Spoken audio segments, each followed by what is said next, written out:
Falar do Timão, porque, cara, essa notícia ela é surreal, né? Porque vem num momento de muitas críticas ao ataque do Corinthians. E o Southampton está tentando negociar, está abrindo negociações, né, para contratar o centroavante Yuri Alberto do Corinthians. Tá, Chico, mas poxa vida, é um clube europeu da Premier League, poxa, vem aqui com dinheiro, é claro que o Corinthians vai vender.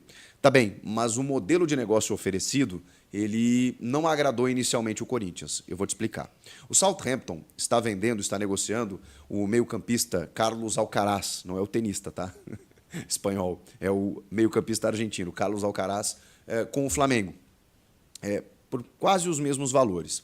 O Southampton está em busca de reposições, né? Mesmo que não seja a mesma função, mas está aproveitando essa reta final do mercado de transferências e fez uma proposta para ter Yuri Alberto do Corinthians. A questão é, a proposta inicial ela é de um ano de empréstimo, com metas estabelecidas, dando uma garantia de compra. Na verdade, a proposta inicial do Southampton é de opção de compra. O Corinthians quer uma garantia de compra, que é justamente, dependendo de metas atingidas pelo Yuri Alberto no Southampton, obrigaria o Southampton a adquirir o Yuri Alberto. O Corinthians detém 50% do Yuri. Vocês vão lembrar, o Yuri, num valor de mercado de 25 milhões de euros, foi adquirido com 50% dos seus direitos econômicos junto ao Zenit, dando boa parte ali da fatia dos direitos de vários jogadores da base que o Corinthians tinha naquele momento. O Corinthians não despendeu R$ 1 para comprar o Yuri Alberto, mas cedeu todos aqueles jogadores para que eles totalizassem 12 milhões e meio de euros. E aí sim o Corinthians ficasse com o Yuri Alberto assinando até o fim de 2027. O Yuri é muito jovem, é um dos principais atacantes sub-23 do mundo, um dos principais artilheiros sub-23 do mundo. Mesmo que ele não viva uma grande fase no Corinthians, ele ainda tem um olhar do mercado internacional, ele tem mercado, eu quero dizer dessa maneira, porque ele é muito jovem, ele surgiu muito bem, ele foi vendido por 25 milhões de euros para o Zenit da Rússia, e aí, por conta da guerra, naquele momento, né, ele bateu e voltou e acertou com o Corinthians e estava bem aqui, só que realmente nos últimos momentos ele não tem conseguido performar, o time não ajuda muito também, mas ele individualmente não vive uma grande fase. Além disso, apesar disso, na verdade, em 38 jogos, nesse ano, ele tem 16 gols. É o artilheiro do time na temporada. Mas apenas 4 desses gols foram marcados no Campeonato Brasileiro. Já são 24 rodadas e ele tem apenas 4 gols no Campeonato Brasileiro. A fase não é boa, é fato, desde o ano passado, e aí vem uma proposta. Tá, então negocia logo. Calma. Porque assim, o Corinthians está tentando com que existam cláusulas que garantem que o Southampton compre o jogador. E tem uma informação do Pedro Ramiro, da Rádio Bandeirantes, de que o Corinthians teria que pagar ou a totalidade ou parte do salário do Yuri nesse um ano de empréstimo. Eu não consegui confirmar essa informação, mas ela beira o absurdo, né? Você emprestar o jogador para a Inglaterra, ou seja, você não vai utilizar o jogador aqui, mesmo ele estando mal ou não, e você pagar o salário do jogador para ele jogar lá, isso não faz sentido, na minha opinião. Então, o Corinthians, a informação precisa é essa, não aceitou num primeiro momento. A proposta seria de 3 milhões de euros, ou seja, um empréstimo remunerado para que o Yuri jogasse no Southampton por um ano. Depois desse um ano, aí sim o Corinthians quer uma garantia de compra de mais 18 milhões de euros. Ou seja, diante de metas estabelecidas, o Southampton paga 3 milhões e depois mais 18 milhões ao final desse um ano. Com isso, o Corinthians venderia o jogador por 21 milhões de euros, mas pegaria metade desse valor, né? 10 milhões e 500 mil. Então, a rigor, na prática, o Corinthians venderia o Yuri por 10 milhões de euros, quase 60 milhões de reais.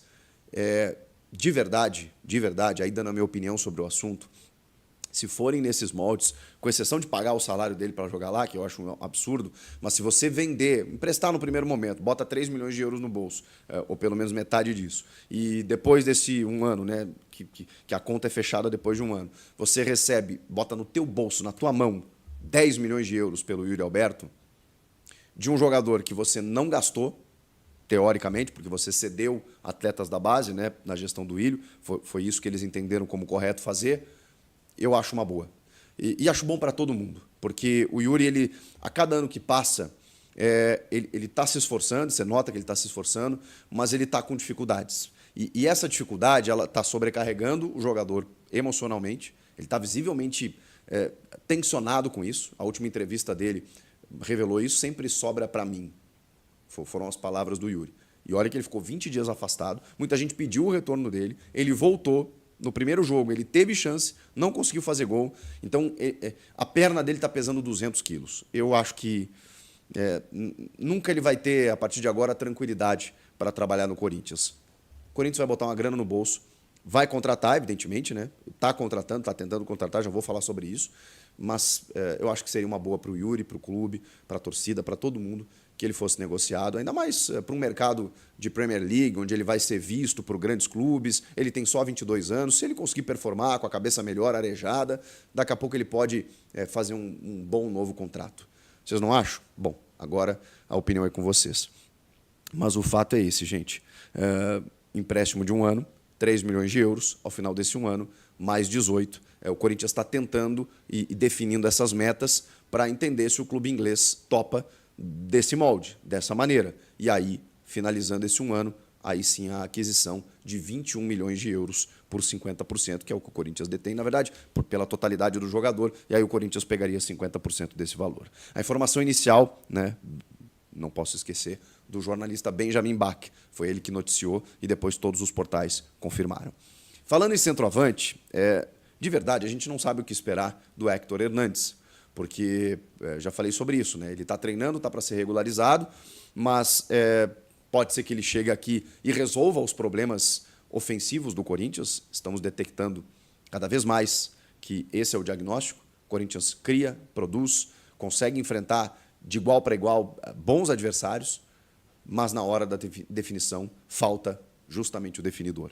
Será o Héctor Hernandes? Não sei, mas pode ser muito o Arthur Cabral, porque o Corinthians subiu a oferta, a proposta que fez junto ao Benfica para obter o jogador.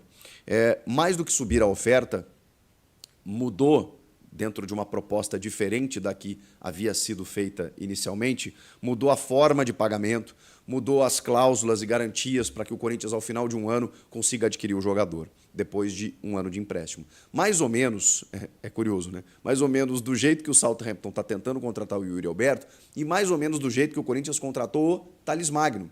O Thales foi contratado com 1 ano de empréstimo junto ao New York City, com aquela garantia de compra lá, né, com aquela obrigação de compra, dependendo de metas, de 13 milhões de dólares, o que dá um valor considerável, né, de 70 e poucos milhões de reais.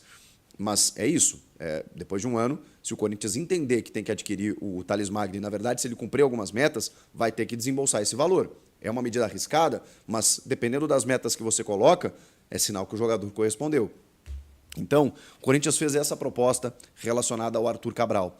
O Benfica, ele pagou 20 milhões de euros pelo jogador e ele até cogita não receber 20 milhões, mas pelo menos 15. E aí a gente está falando de quase 100 milhões de reais, né? Mas esse molde, essa maneira de pagar, hoje o Corinthians consegue, digamos assim, estabelecer. Tem uma patrocinadora master que está bancando, né, que está se oferecendo para bancar, com algumas contrapartidas midiáticas, né, no campo do marketing. Você consegue parcelar esse valor. O Benfica se mostrou sensível, se mostrou, digamos assim, receptivo a essa situação. Então, é isso que o Corinthians está colocando na mesa nesse momento para fichar a contratação. Sabe que a janela está terminando, sabe da necessidade de anunciar um jogador, um camisa 9, um fazedor de gols, e tem no Arthur Cabral, com 26 anos, o jogador que pode chegar e ser titular, e aí, enfim, até por conta disso, poder negociar o Yuri Alberto, porque existe uma resistência em negociar o Yuri nesse momento, se o Corinthians não conseguir contratar um substituto, porque aí ficar dependendo só do Pedro Raul realmente vai ficar difícil. E o Héctor Hernandes, o Corinthians também entende dessa forma. É uma aposta, é uma incógnita. Ninguém sabe o que ele pode render. Então, o Corinthians pagaria pelo valor de empréstimo do Arthur. Depois de 1 ano, dependendo de metas, compensaria com mais um valor para poder fazer a sua aquisição. E é isso que Corinthians e Benfica estão tratando nesse momento, para que o Arthur Cabral seja oficializado reforço do Corinthians. Para fechar, minha voz está péssima, me perdoem. Essa mudança de temperatura pegou todo mundo. O Corinthians anunciou oficialmente o volante José Martínez volante venezuelano de 30 anos que chega do futebol norte-americano. Eu vi na rede social, né? Ele foi anunciado, torcedor, cadê o centroavante? Chega de volante. A gente precisava de volante também. O Rian tem potencial, mas ele não está conseguindo segurar o piano sozinho ali. O Bidon já perdeu espaço. O Ranieri não vinha bem, teve uma lesão aí, ficou um tempo fora. O Alex Santana machucou. O Charles, a gente não sabe exatamente o que esperar. Precisava, porque é um setor do campo onde você precisa de muita gente, porque tem suspensão, tem cartão, tem lesão e precisa de reposição. Estou com a nota aqui do Corinthians. Ele pertencia ao Philadelphia Union, né, dos Estados Unidos, chega com contrato válido até 31 de dezembro de 2027, multa rescisória, moldes dessa gestão, 300 milhões de reais para o mercado nacional, 100 milhões de euros para o mercado internacional. Ele foi formado pelo Deportivo JBL da Venezuela, passou pelo Zulia também na Venezuela, antes de ir para os Estados Unidos em 2020. E lá ele foi muito bem, tá? Já falei aí sobre aqui. Os caras lamentaram demais, o técnico chorou quando ele saiu numa entrevista coletiva. E tem até aspas dele aqui. Estou muito feliz e contente de vir ao Corinthians, uma equipe grande aqui do Brasil. Foi a melhor decisão que pude tomar, porque estou mais perto da minha família. Posso ficar mais tranquilo. Espero poder estrear e dar o meu melhor aqui no Corinthians, comentou o jogador à Corinthians TV. 1,86 de altura, natural de Maracaibo, da Venezuela. O Corinthians só formalizou a contratação, anunciou quando teve a regularização do jogador junto à CBF. Então, ele será relacionado e poderá fazer a sua estreia já na quinta-feira, no jogo contra o Juventude em Caxias do Sul, no Alfredo Jaconi, na partida de ida das quartas de final da Copa do Brasil.